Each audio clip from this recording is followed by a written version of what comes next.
Okay, so we have Bob Downey here again from the Capital Humane Society. And we have, is it Sarah? Sam. Sam! I don't know why I said Sarah. So this is Sam. What kind of Sam? Well, Sam, according to his previous owners, is a Shepherd Australian cattle dog mix. Oh my gosh, okay. But I wouldn't be surprised if he's got a little bit of Burmese mountain dog in him, Okay. too. The colors. Yeah. This is very, very Burmese looking.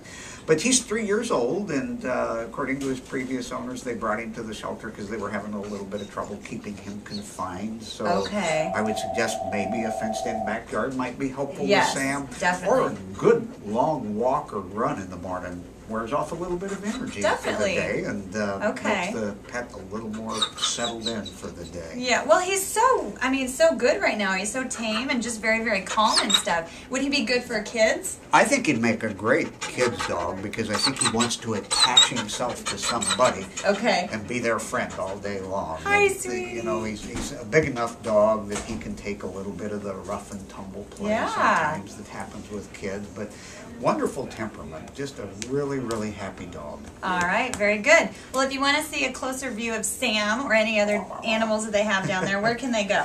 We're located at 2320 Park Boulevard here in Lincoln, Nebraska. Website's capitalhumanesociety.org, where you can see a lot of the pets in the adoption program as well as our hours of operation. We are open 7 days a week. Okay, great. Well, thank you. Thank you.